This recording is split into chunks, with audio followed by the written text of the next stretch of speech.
Rakesh master చనిపోయే ముందు కూడా గాంధీ హాస్పిటల్కి ఎక్కడికో అదే వేరే గాంధీ హాస్పిటల్ కాదు మాస్టర్ హాస్పిటల్కి తీసుకెళ్ళి తర్వాత గవర్నమెంట్ హాస్పిటల్కి తీసుకెళ్లారు, మనీ లేక అన్నారు. రాకేష్ మాస్టర్, జానీ మాస్టర్ ఇంతమంది ఉన్నారు కదా హెల్ప్ చేయడానికి, ఎందుకనే ఎవరికి కాంటాక్ట్ అవ్వలేదు? అసలు ఏం జరిగిందంటే మాస్టర్ చనిపోక వారం రోజుల ముందే ఆయనకు స్టార్ట్ అయింది problem. Blood motions, blood vomitings అయ్యాయి. అవి చాలా డేంజర్. లోపల ఖరాబ్ అయితే అవుతాయి.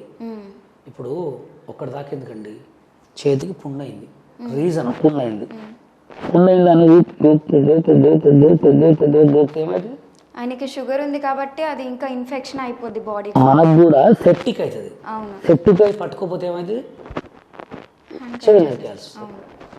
ఇప్పుడు డాక్టర్సే, యాక్టర్సే, మనం యాంకర్సే. ఎవరు వృత్తిలో వాళ్ళు ఉండాలి, వాళ్ళు చెప్పింది వీళ్ళు వినాలి. ఇప్పుడు డాక్టర్ నీకు ఏమని చెప్పాడు, నీకు లివర్ ఫాల్ట్ ఉంది, నువ్వు తాగొద్దు అని చెప్పాడు. తాగకుండా నువ్వు కంటిన్యూ ఉంటే బతికేవాడివి.